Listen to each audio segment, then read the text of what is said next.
The wind that tears through the high passes of the Hindu Kush carries with it a history written in blood and silence.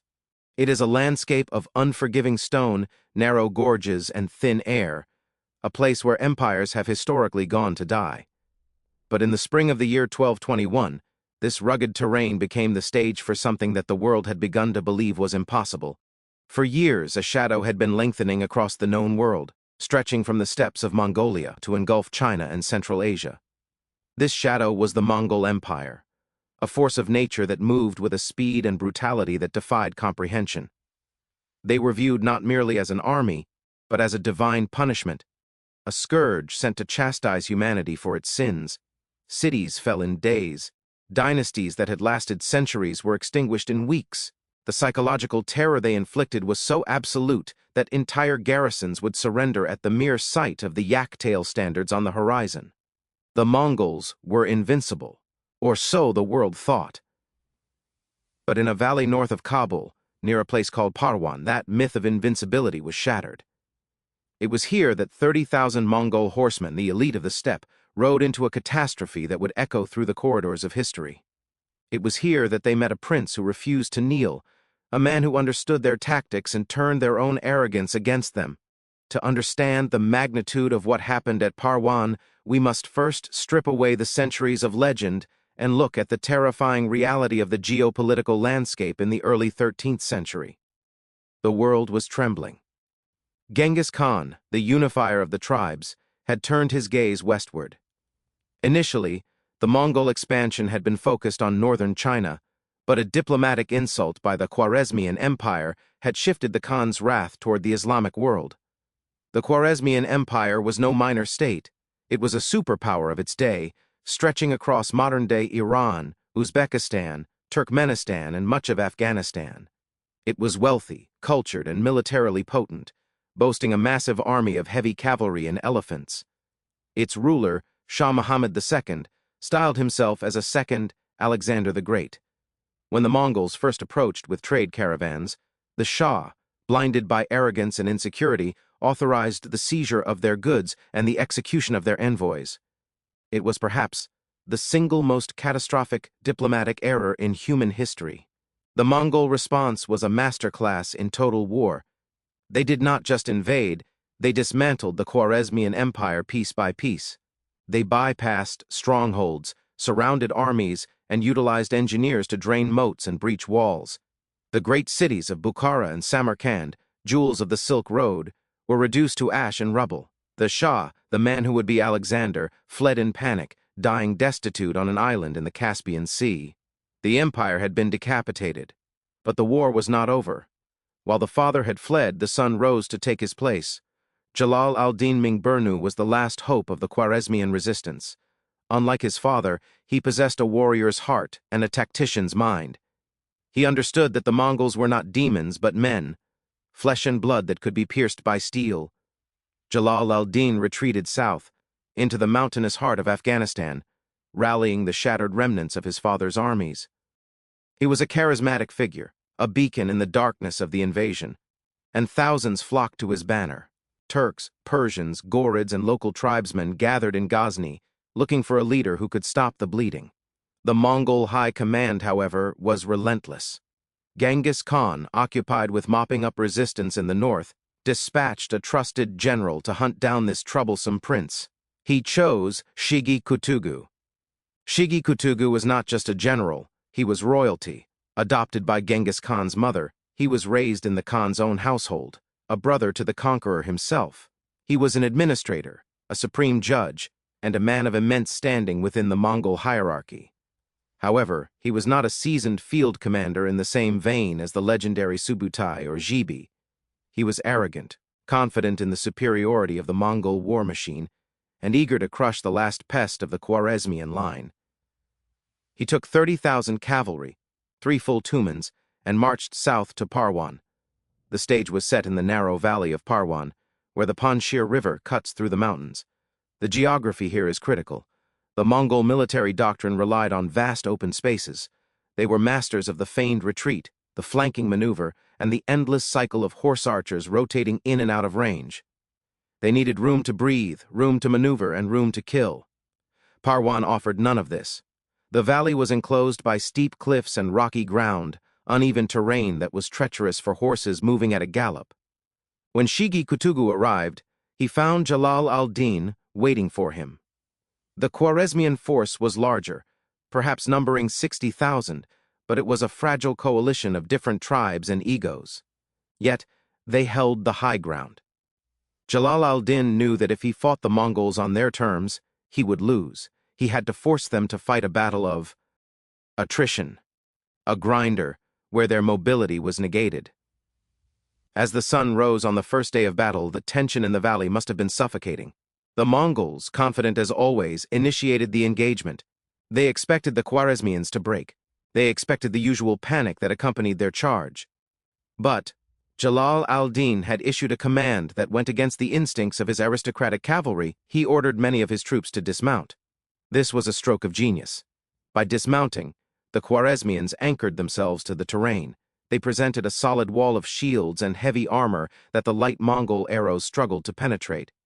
Furthermore, the Khwarezmian archers, now firing from stable ground, could pull their heavier bows with greater accuracy and power than the Mongols bouncing in their saddles. The battle raged for hours. The Mongols charged, released their volleys, and wheeled away, but the Khwarezmian line held firm. The narrow valley prevented the Mongols from executing their signature flanking maneuvers. They were funneled into a frontal assault against a heavier, dug-in enemy. For the first time in a generation, the Mongols found themselves in a fair fight, and they were suffering for it. The rocky ground tore at the hooves of their ponies. The steep slopes neutralized their speed. By the time the sun began to dip behind the peaks of the Hindu Kush, both sides pulled back, exhausted and bloodied. The invincible Tumans had been checked. That night, the camps were alive with two very different energies. In the Khwarezmian camp, there was a cautious hope. They had stood toe-to-toe with the devil and survived. In the Mongol camp, there was frustration and calculation. Shigi Kutugu realized that brute force was failing. He needed a psychological edge. He needed to make the enemy believe that the Mongol reserves were endless. Under cover of darkness, the Mongol general ordered his men to fashion dummies out of felt and straw. They placed these figures on their spare horses. Every Mongol warrior traveled with multiple mounts and arranged them in ranks behind the main force. As the dawn light filtered into the valley on the second day, the Khwarezmian sentries looked out and gasped. It appeared that the Mongol army had doubled in size overnight. A ripple of fear tore through the coalition ranks. The whispers started immediately. The great Khan himself must have arrived with reinforcements. The morale of the defenders began to fracture. Men looked to the rear, calculating their escape routes. This was the moment where the battle could have been lost. If the Khwarezmians broke formation and fled, the Mongols would run them down and slaughter them like sheep. This was the classic Mongol victory condition: induce panic, break cohesion, and pursue. But Jalal al-Din Mingburnu was not his father. He rode up and down the lines, his voice cutting through the rising panic. He unmasked the deception, or perhaps simply appealed to their pride and their faith. He rallied his commanders, reminding them that they were fighting for their survival, for their families, and for the very existence of their culture. He calmed the ranks. The line held. Seeing that the psychological trick had failed to induce a rout, Shigi Kutugu had no choice but to commit his forces to another assault. But the Mongols were tired. They had ridden hard to get to Parwan, and they had fought a grueling battle the day before. The terrain was still against them. As the Mongol center advanced, Jalal al-Din saw his opening. The Mongols were compressed, their maneuverability gone. He ordered a general charge. This was not the defensive holding action of the previous day. This was the unleashing of the heavy Khwarezmian cavalry, the Iron Sea, lad cataphracts that were the pride of the Persian world. The thunder of hooves echoed off the canyon walls as the Khwarezmian wings collapsed inward, enveloping the Mongol flanks.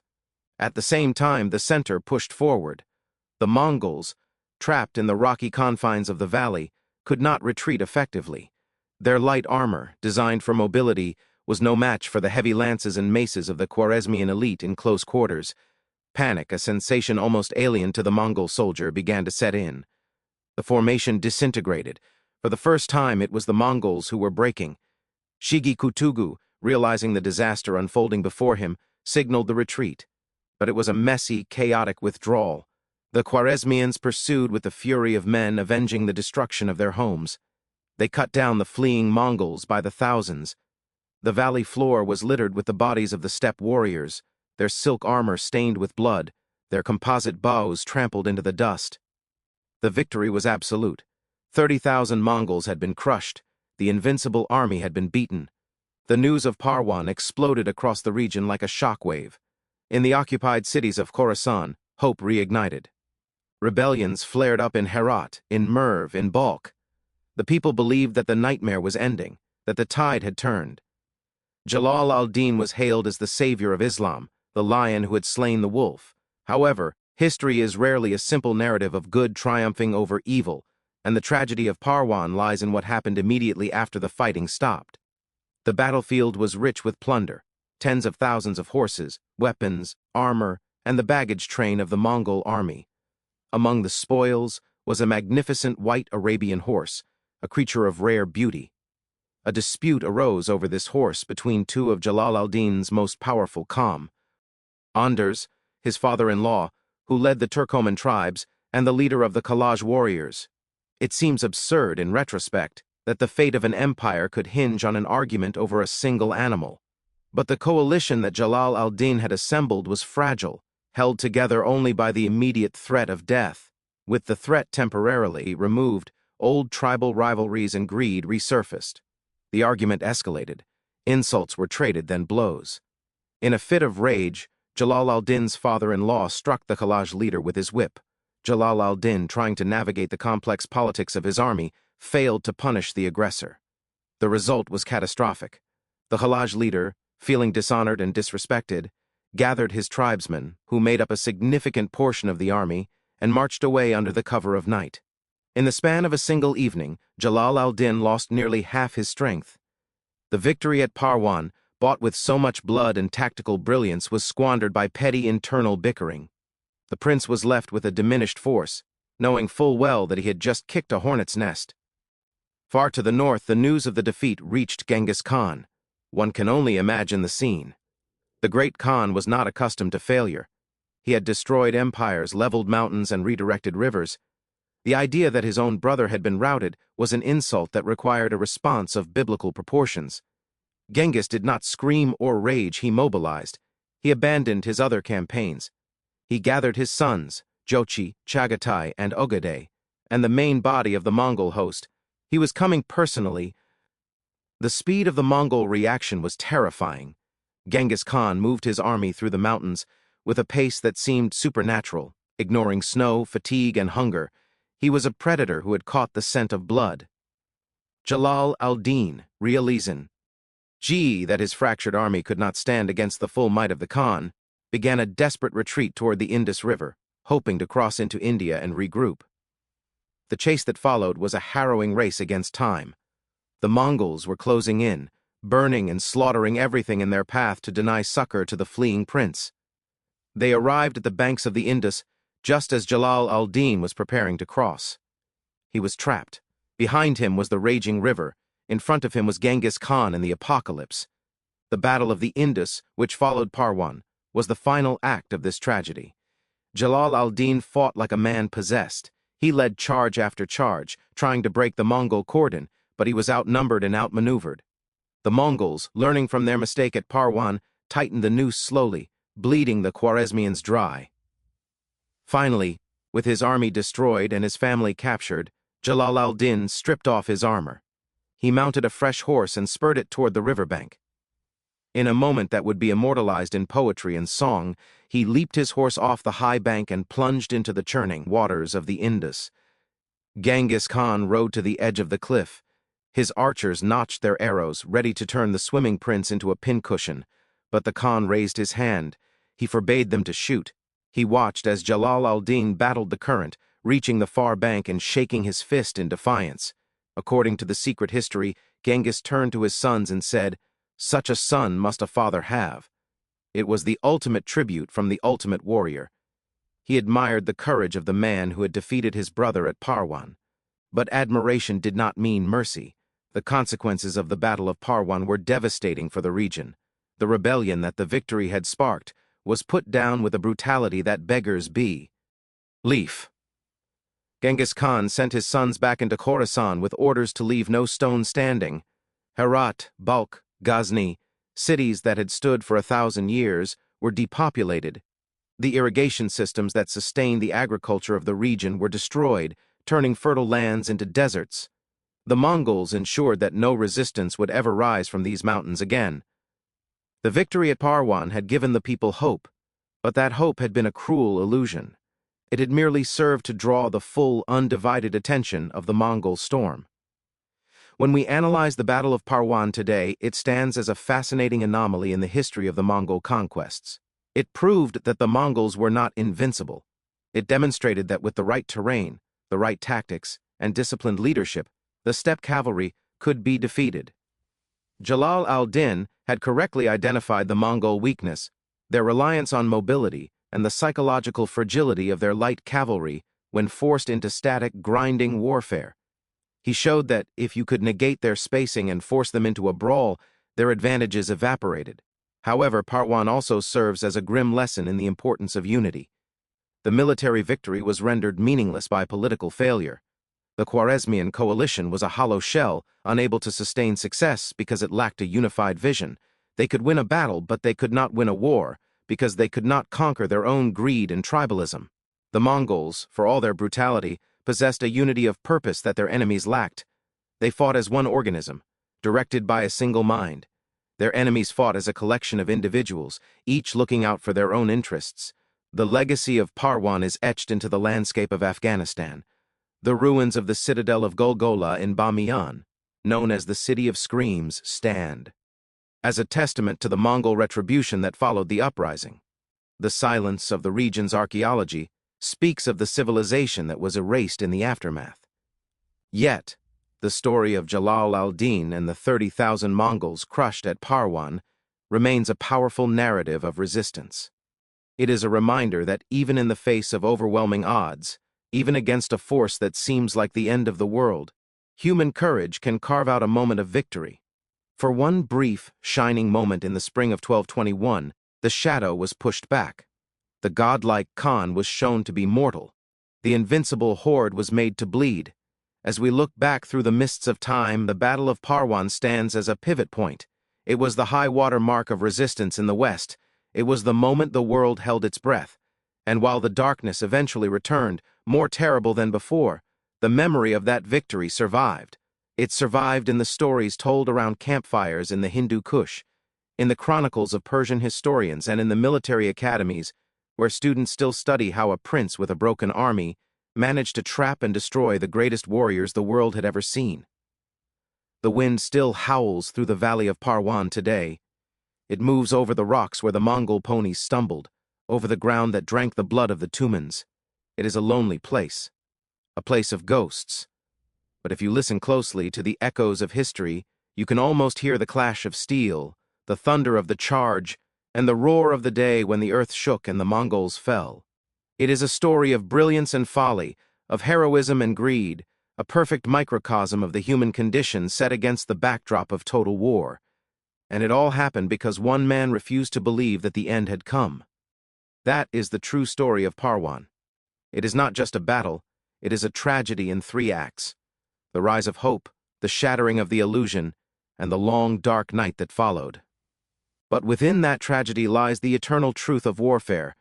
No power is absolute, no empire is eternal, and on the right day, on the right ground, even the gods can be made to bleed. This was the lesson taught in the dust and stone of Afghanistan 800 years ago, and it is a lesson the world has never forgotten.